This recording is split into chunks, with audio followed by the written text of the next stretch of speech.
What is financial management? Normal English term or a definition. Financial management is management of finance, right? So finance is the lifeblood of every organization. Any organization for that matter cannot even start up with the absence of finance. So, or a startup company ki financing the venture capital financing. So when you are venturing into a new business, you raise capital to start the business. You need money to start up a business. So finance being the lifeblood of an organization,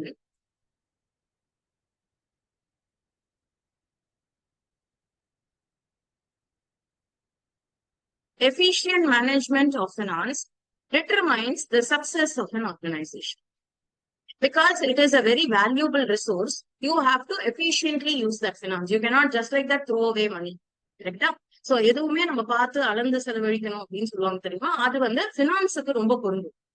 ஃபினான்ஸை பொறுத்தவரை efficient handling of finance leads to profit maximization, which is a short run objective, and wealth maximization, which is a long run objective of any firm. Reliance industries இன்னைக்கு வந்து top இண்டஸ்ட்ரீஸ்ல இருக்கு அப்படின்னா அவங்க ஆரம்பிக்கும் போது small ஸ்கேல்ல தான் ஆரம்பிச்சிருப்பாங்க, right? So for any business to start up they need finance. கரெக்டா?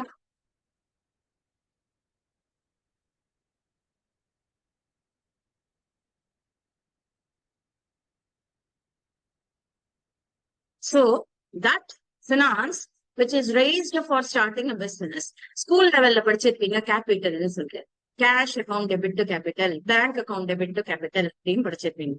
That finance to raise, sorry, that finance to start up a business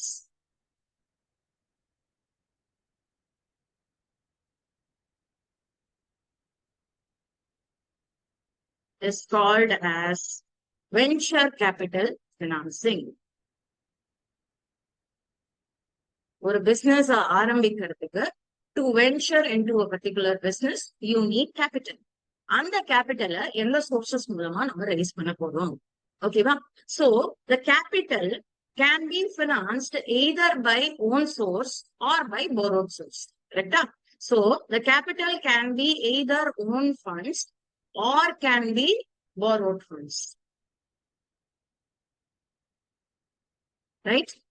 என்கிட்டயே பைசா இருந்ததுன்னா நான் அதை போட்டு ஒரு பிசினஸ் ஆரம்பிக்கலாம். ஆனா நான் ஆரம்பிக்க போற size of business, be it micro or medium or small or large or whatever is the size of business, if I have only a portion of money to invest, the remaining I have to rely on debt. Remaining I have to borrow from external source. அப்படின்னா it will be a combination of equity and debt. So in the own funds is what you term it as equity in financing terms, and borrowed funds you term it as debt. Right? So the capital structure of a business, ஏன் நான் capital ஸ்ட்ரக்சர்ல இருந்து ஆரம்பிக்கிறேன்? எந்த ஒரு business ஆரம்பிக்கணும்னாலும் first கேபிட்டல்ல இருந்து தான் ஆரம்பிக்கும். அதனால so the capital structure of a business can be a composition of 100% equity, or it can be 100% debt, or it can be a combination of equity and debt. So அதுல எது correct? நம்ம இதுதான் correct, இதுதான் தப்பு, இப்படி பண்ணக்கூடாது, இப்படி பண்ணணும் அப்படின்ட்டு there is no rigid rules. அப்ப situational based you will decide on which is an optimum capital structure, right? அதுக்கப்புறமா நான் once when we get into the details of the topic I will explain how to choose a capital structure. So now I am telling you an overview of financial management. Financial management na என்ன, அந்த financial managementக்கு என்னெல்லாம் பண்ணணும். So இப்ப நான் இந்த கேபிட்டல்ல it can be own funds or borrowed funds, it can be a combination of both அப்படிங்கறத சொன்னேன். அதுக்கப்புறம் அதை எப்படி சூஸ் பண்ணுங்கிறது நம்ம அந்த டாபிக் வரைச்சே நம்ம பார்ப்போம். So இந்த டாபிக்ல you will be studying about the capital structure. How should a capital structure of an organization be developed? இதுதான் ஃபர்ஸ்ட் டாபிக். ஓகேவா? ரைட். இதுக்கப்புறமா இப்ப எனக்கு வந்து கேபிட்டல் நான் ரேஸ் பண்ணிட்டேன் என்னோட பிசினஸ்க்கு. நான் வந்து if it is my own funds which is invested in the business, or if it is borrowed funds, when it is borrowed funds I have to give them interest. Correct? I have to pay interest, be it debentures or be it loan. அதுக்கப்புறம் at the end of maturity period I have to repay them. கரெக்டா? அது என்னோட fixed commitment. என்னோட own funds இருந்ததுன்னா I will have an expectation from my own business. Noah. இப்ப நான் ஒரு business ஆரம்பிக்கிறேன். நான் வந்து borrow பண்ணி பைசானா பிக்ஸ்ட் கமிட்மெண்ட் சப்போஸ் 10% இன்ட்ரெஸ்ட் கொடுக்கணும்னு வச்சுக்கோங்க. அந்த 10% இன்ட்ரெஸ்ட் பிக்ஸ்ட் கமிட்மெண்ட் கொடுக்கணும். நான் என்னோட ஓன் மணி இன்வெஸ்ட் பண்ணா will I have an expectation of return from the business? I will definitely, I'm not talking about the volume. I am talking about I will definitely have some expectation from the business in terms of return on investment. So the expectation of the investor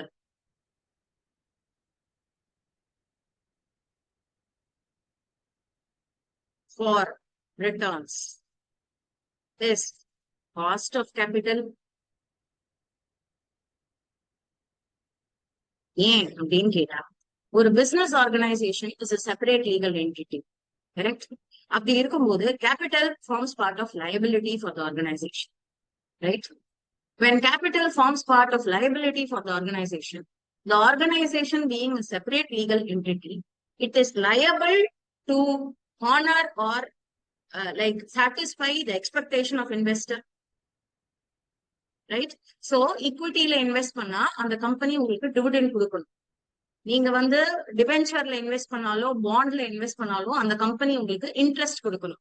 so என்னோட business தானே அப்படின்னு சொல்லிட்டு I cannot consider it as myself. It is a separate legal entity. It is an artificial person. It has an independent existence.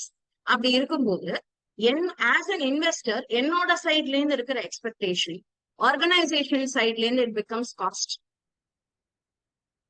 ஏன்னா in addition to the principal which is invested by the investor, they have to give them returns. கரெக்டா?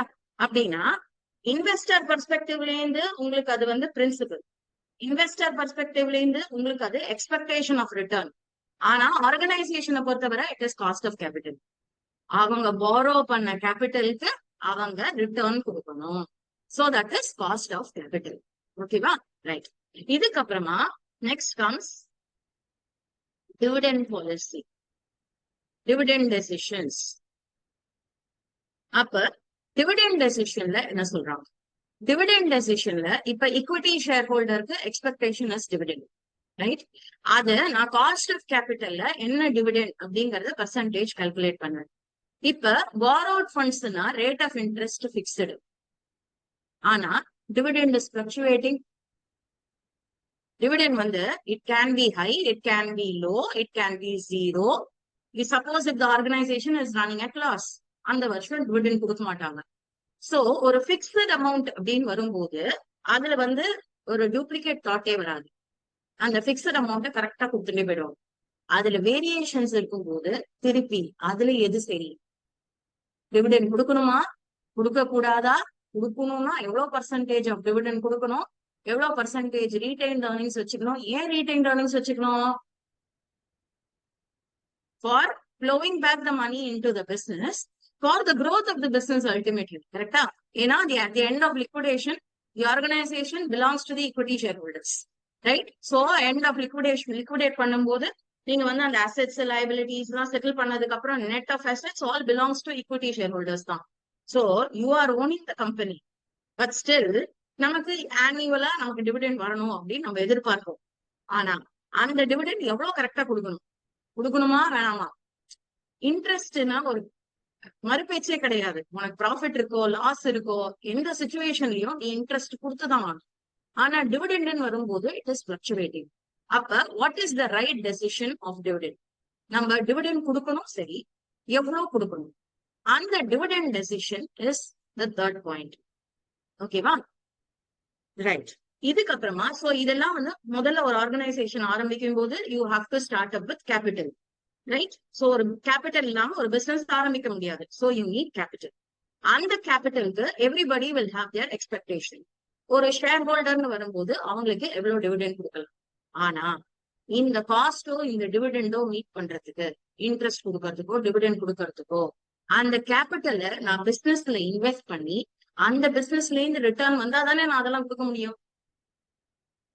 உங்களுக்கு expectation இருக்கலாம், பெரிய ஒரு 25% per annum எனக்கு return வரணும்னு சொல்லிட்டு.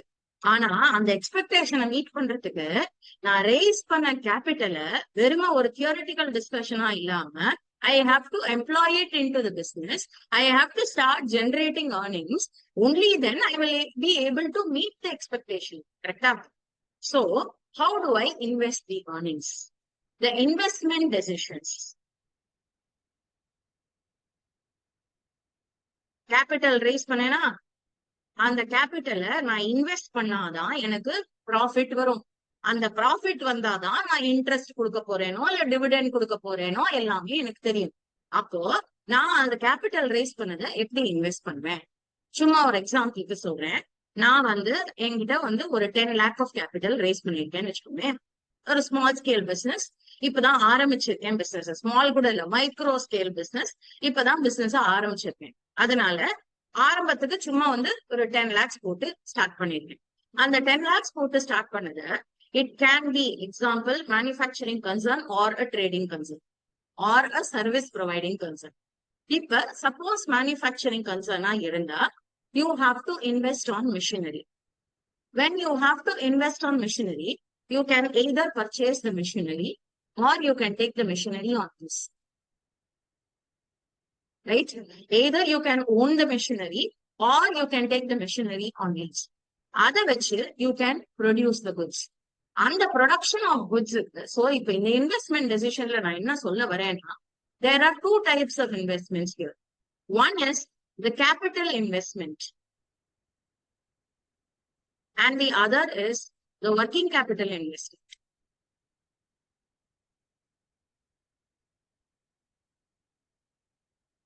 In the capital investment is long term. So, நான் இப்ப சொன்ன எக்ஸாம்பிள் ஆஃப் மேனுஃபேக்சரிங் கன்சர்ன். என்கிட்ட 10 lakh ஆஃப் கேபிட்டல் இருக்கு. அந்த 10 lakhையும் மொத்தமா தூக்கி நான் இல்ல எனக்கு லீஸ் பேசிஸ்ல மெஷினரி வேண்டாம், நான் செகண்ட் ஹேண்ட் மெஷினரியா கூட வாங்கிக்கிறேன், பரவாயில்ல, இப்போதைக்கு செகண்ட் ஹேண்ட் மெஷினரியா வாங்கிட்டு ஒரு பீரியட் போனதுக்கு அப்புறம் நான் I will purchase my own machinery to start up with I will start with second hand மெஷினரின்னு வச்சுக்கோ, இல்ல ஒரு ஸ்மால் ஸ்கேல் மெஷினரின்னு வச்சுக்கோ, எப்படியா இருந்தாலும் ஓகே. இட் இஸ் எல்லாம் ஆல் அசம்ப்டிவ். ஓகே, நான் அந்த மெஷினரியில இன்வெஸ்ட் பண்றத அந்த என்டையர் 10 lakhsையும் தூக்கி இன்வெஸ்ட் பண்ணிட்டேன்னா அந்த மெஷினரி தானா ஓடி தானா குட்ஸ் ப்ரொடியூஸ் பண்ணாது. Right? You need money for the working capital also. Right?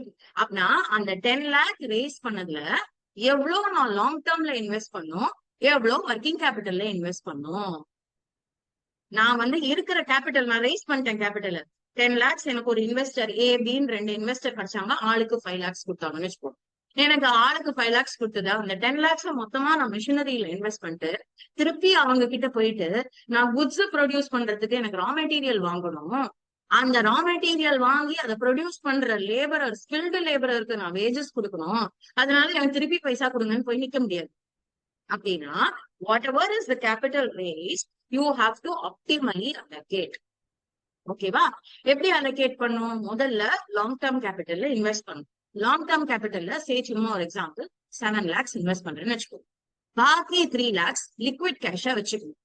3 lakhs மொத்தமா தூக்கி ஒர்க்கிங் கேபிட்டல்ல போட்டு ஜீரோ பேலன்ஸ் காட்டக்கூடாது. பாக்கி 3 lakhs சும்மா எல்லாமே ரேண்டம் நம்பர்ஸ் தான். 7 lakhs நான் மிஷினரியில இன்வெஸ்ட் பண்ணிட்டேன். பாக்கி 3 lakhs லிக்விட் கேஷா வச்சிருக்கேன். சோ எனக்கு as and when the demand rises, ஏன்னா the market now is driven by customers, right? கஸ்டமரோட டிமாண்டுக்கு ஏத்த மாதிரி தான் இப்பெல்லாம் ப்ராடக்ட் ப்ரொடியூஸ் ஆகுது. It is not driven by producers anymore. ஏன்னா முன்னாடிலாம் ப்ரொடியூசர்ஸ் ப்ராடக்ட ப்ரொடியூஸ் பண்ணிட்டு இருந்தாங்க. அதை they pushed it in the market. They tried to push it on the customer. ஆனா இப்ப it has become a customer driven market. கஸ்டமரோட taste and preference என்னன்னு தெரிஞ்சுட்டு அதுக்கேத்த மாதிரி ப்ராடக்ட் ப்ரொடியூஸ் பண்றாங்க. கரெக்டா? சோ இந்த கஸ்டமரோட டிமாண்ட் எப்படி இருக்கு, அதுக்கேத்த மாதிரி ரா மெட்டீரியல் ப்ரொக்யூர் பண்ணி அதுக்கேத்த மாதிரி லேபரர்ஸ் எம்ப்ளாய் பண்ணி அதுக்கேத்த மாதிரி ப்ராடக்ட ப்ரொடியூஸ் பண்றதுக்கு அந்த balance of 3 lakhs of amount நான் லிக்விட் கேஷா வச்சுட்டு as and when needed I will use that money. That is working capital investment. இப்ப ஹியர் அகைன் இப்ப நான் சும்மா ரேண்டமா சொல்லும் போது 10 lakhs இருக்கு, அதுல 7 lakhs மிஷினரியிலயும் 3 lakhs working capital. How do you decide that amount? So how do you decide if it is 7 lakhs to be invested in machinery and 3 lakhs to be invested in working capital. நான் 7 lakhs கொடுத்து ஒரு machinery வாங்க போறேன் அப்படின்னா அந்த machinery எனக்கு உழைக்கணுங்கிற ஒரு பேசிக் expectation எனக்கு இருக்கும் இல்லையா? அப்படின்னா what is the life of the machinery அப்படிங்கறத நான் எவாலுவேட் பண்ணணும். நான் இன்னைக்கு long term investment of capital expenditure of 7 lakhs கொடுத்து ஒரு மிஷினரி வாங்குறேன் அப்படின்னா it is obviously a depreciable asset. அப்படின்னா எனக்கு வந்து அந்த அசெட் எவ்வளவு லைஃப் கொடுக்கும், அந்த asset at the end of life எனக்கு என்ன ரீப்ளேஸ்மெண்ட் வேல்யூ கொடுக்கும், அது எனக்கு எவ்வளவு சால்வேஜ் வேல்யூ கொடுக்கும் அப்படிங்கறத நான் ஃபியூச்சரிஸ்டிக்கா எஸ்டிமேட் பண்ணிட்டு தான் I have to take a decision today. I cannot leave the future uncertain. கரெக்டா? நான் இன்னைக்கு 7 lakhs கண்ணை வந்து பிளைண்ட் ஃபோல்ட் பண்ணிட்டு நான் போயிட்டு இன்னைக்கு 7 lakhs இன்வெஸ்ட் பண்ணிட்டு அந்த வரட்டும் பாத்துக்கலாம் அப்படின்ட்டு I cannot leave. அப்ப I have to make an estimate of the futuristic cash flows coming from the capital invested. Right? So நான் futuristic-ஆ estimate பண்றேன் அப்படின்னு வரும்போது there comes the concept of time value of money. There is a time value for the money invested. Okay, va? Right. So, in the long-term capital investment decision is what we call as capital budgeting, and this capital budgeting is based on time value of money.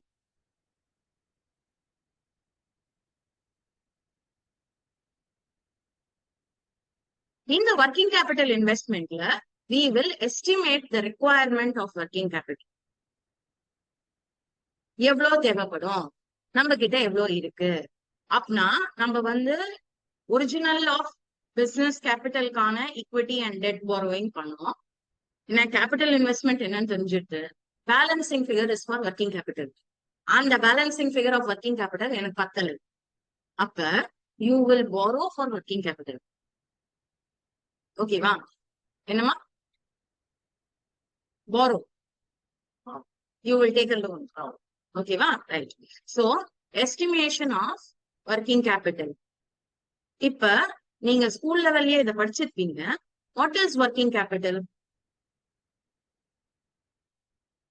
It is capital required for operational activities of the business.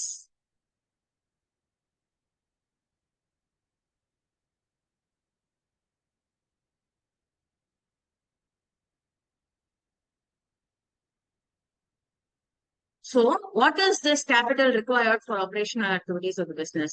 It is current assets minus current liabilities. இந்த கேள்விப்பட்டிருக்கீங்களா? Working capital is current assets minus current liabilities. அப்ப current assetsல என்னலாம் இருக்கு? Stock இருக்கும், debtors இருக்கும், bills receivable இருக்கும், prepaid expenses இருக்கும், cash and bank balances இருக்கும். கரெக்டா?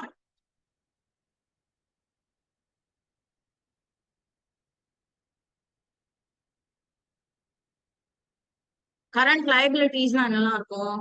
கிரெடிட்டார்ஸ் இருக்கும், பில்ஸ் பேயபிள் இருக்கும், பேங்க் ஓவர் டிராஃப்ட் இருந்தா இருக்கும், இல்லைன்னா you will have outstanding expenses.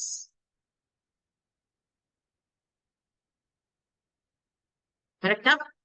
So இந்த current assets minus current liabilities நம்ம ஒர்க்கிங் கேபிட்டல் எஸ்டிமேட் பண்ணுவோம்.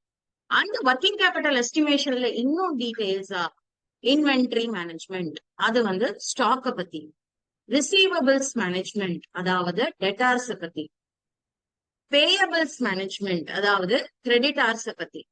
இப்ப நான் ஸ்டாக் கரண்ட் அசெட்ல இன்வெஸ்ட் பண்ணி வைக்கிறேன்.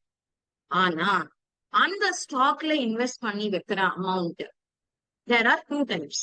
ஒன்னு ஜஸ்ட் இன் டைம் ப்ரொக்யூர்மெண்ட், அதாவது எனக்கு எப்ப ப்ரொடக்ஷன் ஆகுதோ அப்ப கரெக்டா நான் ரா மெட்டீரியலை வாங்கி I can produce the goods. So அப்ப எனக்கு ஸ்டோரேஜ் காஸ்ட் கிடையாது. கரெக்டா? அப்ப நான் I did not invest on the stock where எனக்கு ஆப்பர்ச்சுனிட்டி லாஸும் கிடையாது. What is opportunity loss? I complicating further.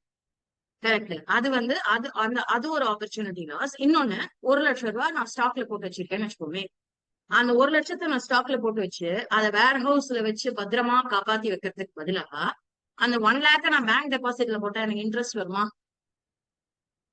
அப்ப எனக்கு என்ன ஆகுது?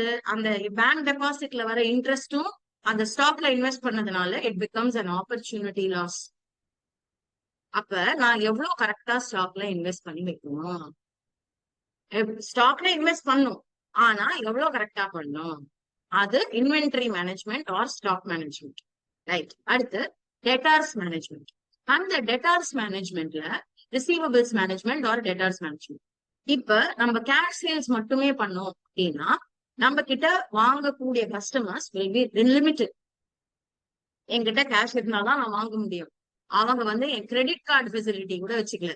அப்படி இருக்கும்போது there number of customers coming to that place will definitely be less. கரெக்டா? நீங்க மல்டிபிள் ஆப்ஷன்ஸ் கொடுத்தாதான் you will have many people coming there. Correct? அப்படி இருக்கும்போது நான் ஒரு கிரெடிட் ஃபெசிலிட்டி கொடுக்குறேன் கஸ்டமருக்கு அப்படின்னா what should be the optimal credit period? நான் வந்து நீ எப்ப கொடுக்குறியோ கொடு அப்படின்னு சொன்னா ஓடி போயிட்டானா எனக்கு உங்களுக்கு பேட் டெட்ஸ் ஆயிடுச்சுன்னு என்ன பண்ணுவீங்க? So, what should be the optimal credit period given to the customer? நீ எப்ப கொடுக்குறியோ கொடு அப்படின்ட்டு தெரிஞ்சவங்க கிட்ட சொல்லலாம். ஆனா வந்து for a generic customer you have to define 45 days credit period, 60 days credit period. நீங்க 90 day கிரெடிட் பீரியட் கொடுத்து 3 மாசம் டைம்ல அப்ஸ்காண்ட் ஆயிட்டாங்கன்னா என்ன பண்ணுவீங்க? It becomes bad debts. அப்ப you should not enter into risk of loss. So, நீங்க what will be your optimal credit period given to the customer? அது receivables management. அதே மாதிரி தான் payables management. நீங்க சப்ளையர் கிட்ட ரிக்வெஸ்ட் பண்ணும் போது எனக்கு வந்து 45 day கிரெடிட் கொடுங்க, 30 day கிரெடிட் கொடுங்க, கரெக்டா உங்களுக்கு பே பண்ணிடுறேன் அப்படின்னு நம்ம சொல்லணும். அத கிரெடிட்டார் சைட்ல இருந்து அவங்க இவாலுவேட் பண்ணி நமக்கு சொல்லுவாங்க. இல்ல கிரெடிட்டார் அவங்களோட டைமை டிஃபைன் பண்ணிட்டாங்க, 45 day கிரெடிட் பீரியட்ல அவங்க டைமை டிஃபைன் பண்ணிட்டாங்க. என்னால 45 daysக்குள்ள பே பண்ண முடியுமான்னு நான் இவாலுவேட் பண்ணேன். நான் 45 daysக்குள்ள கொடுக்கணும்னா எனக்கு ஒரு காஸ்ட் இருக்கும், இம்மீடியட்டா கொடுத்தா அதுக்கு ஒரு காஸ்ட் இருக்கும். நான் அந்த ரெண்டு காஸ்டையும் கம்பேர் பண்ணேன். There again comes time value of money. நான் இன்னைக்கு கொடுத்தா எனக்கு என்ன அவுட்ஃப்ளோ, 45 days கழிச்சு கொடுத்தா என்ன அவுட்ஃப்ளோ. ஸோ 45 days எக்ஸ்ட்ராவா கொடுக்கறதுக்கு அவங்க ஏதாவது ஒரு இன்ட்ரெஸ்டோ ஏதோ ஒரு அமௌண்ட்டை போட்டிருப்பாங்க. ரெண்டையும் கம்பேர் பண்ணி நான் இப்பவே கொடுத்துட்டு போயிடலாம், இல்ல 45 days கழிச்சு கொடுக்கலாம் அப்படின்ட்டு we have to evaluate on your payable management. ஓகேவா? சோ இப்ப நான் வந்து திருப்பி ஆரம்பத்துல இருந்து ரிப்பீட் பண்றேன். சொன்னதெல்லாம் கிளியரா புரியுறதா? ஸ்ரீராம், உங்களுக்கு புரியுறதா எல்லாமே? Yes, ma'am, but one doubt இருக்கு. Yeah, tell me. இப்போ மிஷினரி ப்ராடக்ட் காஸ்ட் அதிகமா இருந்தா அப்ப என்ன பண்றது? என்னம்மா ரிசீவபிள் கேக்கல? மிஷினரி பையிங் காஸ்ட் அதிகமா இருந்தா அப்ப என்ன பண்றது? பையிங் காஸ்ட் அதிகமா இருக்கு. எங்க பையிங் காஸ்ட் அதிகமா இருக்குங்க? இப்போ வந்து மிஷினரி வந்து நம்ம கேபிட்டல் வந்து ஒர்க்கிங் கேபிட்டல் வந்து 3 lakhs ஒதுக்கி வைக்கணும்ங்களா? செப்பரேட்டா வச்சுக்கணும். எல்லாமே சும்மா நான் எக்ஸாம்பிளா சொன்ன நம்பர்ஸ் தான். எனக்கு அந்த ஒர்க்கிங் கேபிட்டல் 3 lakhs என்கிட்ட கேபிட்டல் இருக்கு, அதாவது 10 lakhs இருக்கு. அதுல 7 lakh மிஷினரியில போட்டேன், 3 lakh ஒர்க்கிங் கேபிட்டலுக்கு வச்சிருக்கேன். ஆனா என்னோட ஒர்க்கிங் கேபிட்டல் எஸ்டிமேஷன் வந்து 4 lakhs வந்ததுன்னு வச்சுக்கோ. அப்ப 1 lakh நான் பாரோ பண்ணுவேன் பேங்க்ல, டேர்ம் லோனா பாரோ பண்ணுவேன். Okay okay.